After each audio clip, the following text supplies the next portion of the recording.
Hey guys, so in this tutorial I'm going to be showing you a really fun yet simple way to make some shapes into design elements. It's a really simple technique that you can play around with. These are some basic ones, like start out ones that you can do, create some line art, turn shapes into design elements basically. You can use them to make logos, or t-shirt designs, or patterns, or like backdrops, or anything fun really.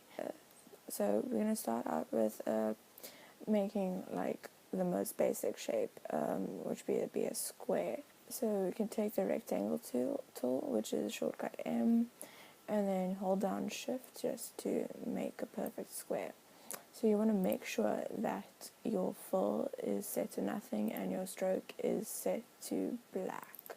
So your stroke, like anything, all the details and specifications you can play around with.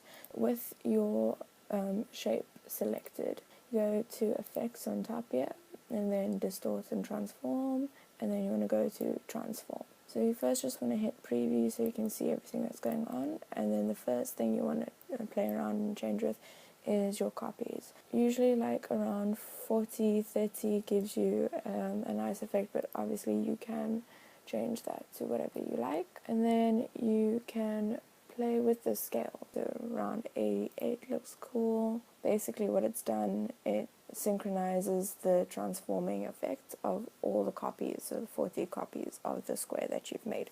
It creates some really cool looking stuff. So it's just like for inspiration. I'm just going to leave that at 0 for now. This is a really cool thing, this scale, strokes and effects.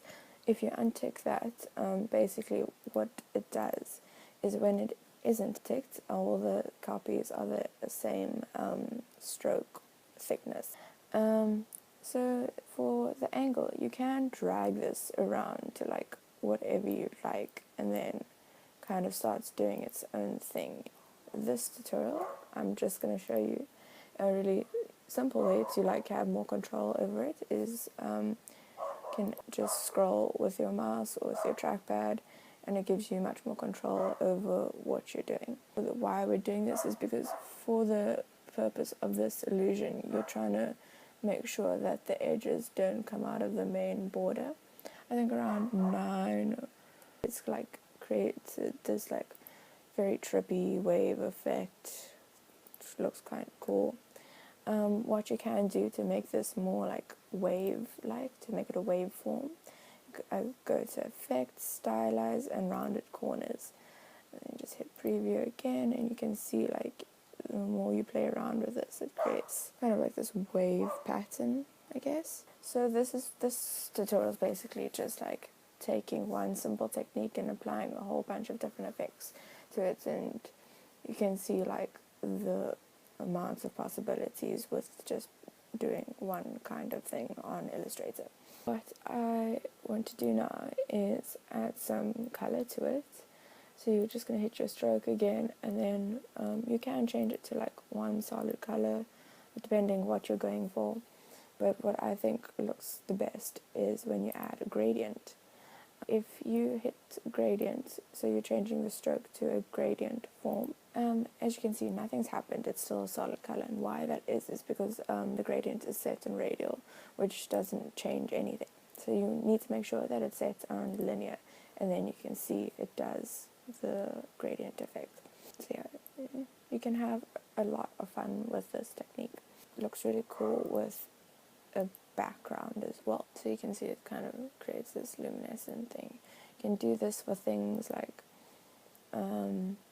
this is basically the start of like playing around. Like you can make like album art or music album covers, or if you want to add effects to your photos, or like a background to a poster, or just to make things look really cool. Like it's a very, very simple way of making something detailed and intricate. Can show you another shape now.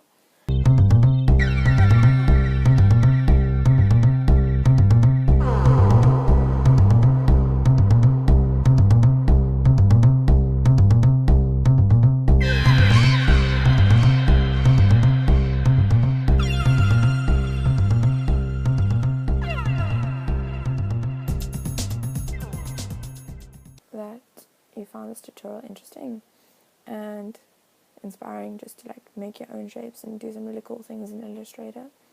Thanks for watching.